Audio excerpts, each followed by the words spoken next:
Morning guys! So ngayon, tatalakay natin ano nga ba ang GMO or Genetically Modified Organism. So first of all, kailangan muna natin malaman ang meaning or definition ng GMO. So ang GMO ay pumapatungkol sa hayop, halaman, or microbe na kung saan nagkaroon ng isa o dalawang pagbabago sa genome nila. At para sa mga di pa nakakaalam kung ano ang genome, ito ay complete set of information na naka-encode sa DNA natin.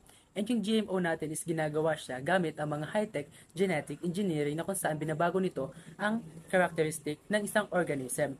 And ang GMO natin ay ginagamit siya sa iba't ibang dahilan. For example, sa human insulin, sa paggawa ng mga fermented beverages, and pag-develop ng pesticide resistance in crops. Hello po ma'am, good day po. Today po, ang topic ko is give example of GMOs propagated in the Philippines and describe what each GMO is and what make it genetically modified. First is BT corn. Ang BT corn ay isang klase ng mais na nilagyan ng gene mula sa isang uri ng bakterya na matatagpuan mismo sa lupa. Dahil sa gene na ito, kaya ng mais gumawa ng natural na protein na pumapatay sa mga peste tulad ng corn borer.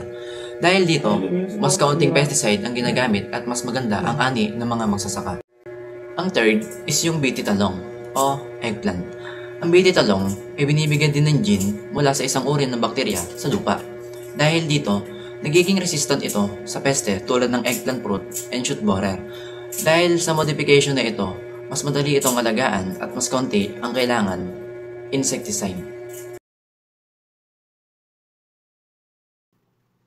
Maraming magandang dulot ang GMOs sa iba't ibang sektor. So, kagaya na lamang sa pagtatanim.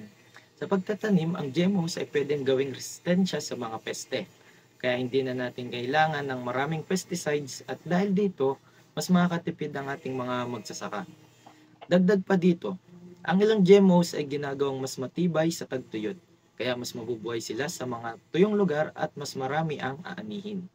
So, sa pangalawa ay sa kalusugan. Ang GMOs ay pwedeng gamitin para dagdagan ng sustansya sa pagkain.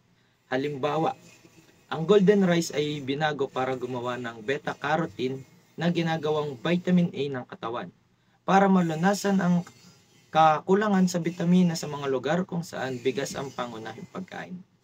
So, sa kapaligiran, meron ding benepisyo ang GMO. Dahil nababawasan ang pangangailangan sa pesticides, ang GMO ay nakakatulong na protektahan ang mga kapaki-pakinabang na insekto at bawasan ang chemical na umaagos sa mga ilog. Ang mga pananim na matibay sa tagtuyot ay nakakabawas din sa paggamit ng tubig, kaya mas makakatipid sa tubig. Bukod dito, ang GMOs ay pwedeng hindi na kailangan ng maraming fertilizer, kaya nababawasan ang masamang epekto sa kapaligiran ng paggawa at paggamit ng fertilizer. Ang GMO ay may malaking epekto sa Pilipinas. Sa mga magsasaka, tumataas ang kanilang ani at kita dahil sa resistensya sa peste at sa mas mabilis na paglaki ng kanilang mga pananim. Pero may pangamba sa pagdepende sa GMO seeds. Sa mga mamimili, mas mura ang pagkain at bilihin sa merkado. Ngunit may pag-aalala sa kanilang kaligtasan. Sa kapaligiran, nababawasan ang polusyon at pesticide. Ngunit may panganib sa biodiversity. Sa ekonomiya, mabilis at tumataas ang paglago. Ngunit may issue sa pagkontrol ng malalaking kumpanya. Ang GMO o Genetically Modified Organisms ay may positive at negative effects sa ating bansa, lalo na sa mga magsasaka, consumers, kalikasan at ekonomiya. Unahin natin yung sa mga positive effects. Una, sa mga magsasaka. Para sa mga magsasaka, nakakatulong ang GMO dahil mas dumadami ang ani at mas nababawasan yung mga peste. Halimbawa, yung BT corn. Yung BT corn kasi ay hindi na kailangang lagyan ng maraming pesticide. Kaya nakakatipid sila at mas tumataas yung kita.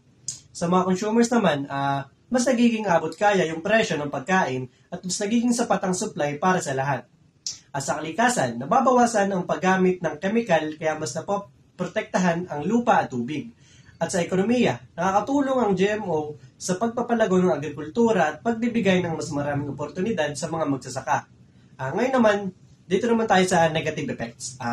Sa magsasaka, mahal ang binhi ng GMO at kailangan pa nilang bumili sa kada season o dun sa kada tanim. Kaya minsan, nahihirapan ng maliliit na mga magsasaka. Sa mga consumers naman, parang may pangamba na baka may masamang epekto ito sa kalusugan paglipas ng ng panahon. Sa kalikasan, posibleng maapektuhan ang balanse ng kalikasan dahil maaaring mawala yung walang uri ng halaman at saka insekto. Sa ekonomiya, mas panganib na na tanging malalaking kumpanya o mayayamang magsasaka lang yung mga nakikinabang habang nahuhuli yung mga maliliit na mga magsasaka. So yun, sa kabuuan, ang GMOs o genetically modified organisms ay mahalaga sa daily life natin dahil malaki ang naitulong nila sa pagkain, kalusugan at kalikasan. Sa farming, tumutulong ang GMOs na gawing mas matibay ang mga pananim laban sa peste, sakit at sa extreme weather. Sa health, may GMOs na may dagdag nutrients tulad ng golden rice na may vitamin A para labanan ang mga malnutrition. At para sa environment, nakakatulong ang GMOs na bawasan ang paggamit ng pesticides at mapanatili ang healthy na lupa at tubig.